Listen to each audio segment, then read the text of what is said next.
एक स्कूली छात्र जिसने घायलों को उनके परिवारों से संपर्क करने में मदद की और उसकी मां ने घायलों को प्राथमिक उपचार दिया।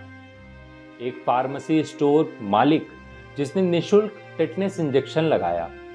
ग्रामीणों का एक ऐसा समूह जिसने घायलों को ले जाने के लिए स्ट्रेचर बनाने के लिए खाली सीमेंट की थैलियों को हाथ से सिला। एक रिटायर्ड सरकारी कर्मचारी जिसने लगभग 50 बच्चों की रात भर देखभाल की। एक किराने की दुकान का मालिक जिसने मुफ्त भोजन और पानी की आपूर्ति की। ये सब हुआ उड़ीसा के बालासोर जिले में हुए रेल हादसे के दौरान। ये सभी लोग जिले के बहनागा शहर और कमरपुर गांव के फर्स्ट रिस्पॉन्डर के रूप में सामने आए हैं। तो आइए चलिए हम आपको बताते हैं इन लोगों के बारे में थोड़ा विस्तार से।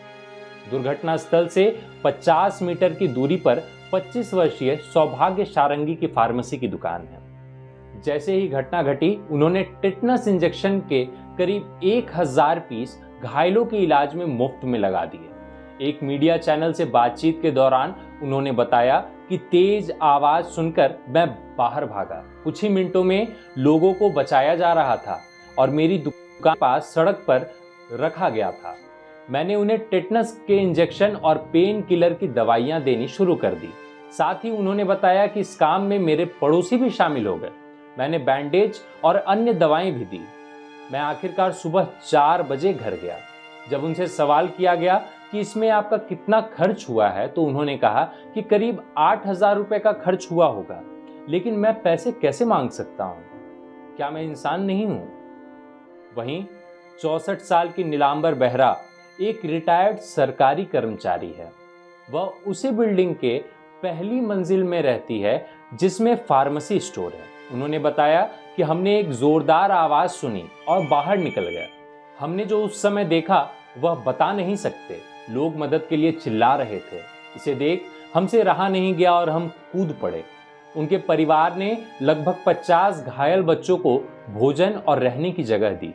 वहीं उनके पति ने बताया कि इस घटना में अधिकतर बच्चे 14 से 15 साल के थे।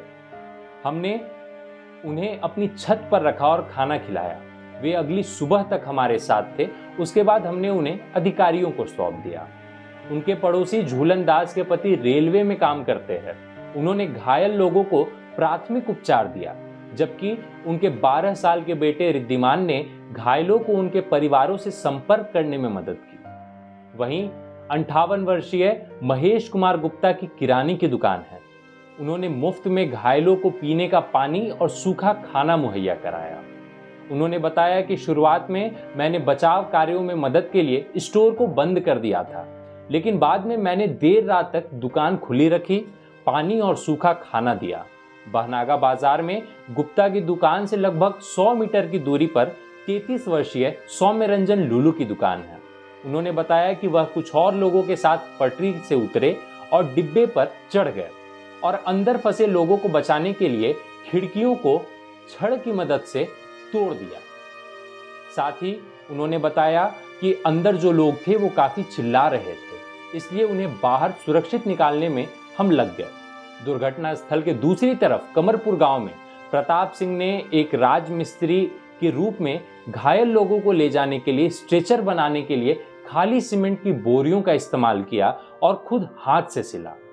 शुक्रवार की वो शाम जब सैकड़ों लोग एक रेल दुर्घटना से प्रभावित हुए, करीब 288 लोगों की जान चली गई, सैकड़ों लोग घायल हो गए, तब पूरे देश में शोक की लहर थी। वहां की तस्वीरें देख लोग व्याकुल हो उठे थे। लेकिन इस भीषण हादसे से कुछ ऐसी भी कहानियां निकलकर सामने आई जिसने यह बता दिया कि मानवता क्या होती है। अंत में हम आपको यह बताना चाहेंगे कि ये सारी जानकारी इंडियन एक्सप्रेस में प्रकाशित खबर से ली गई है। प्रभातखबर.com, विश्वास वही, रफ्तार नहीं।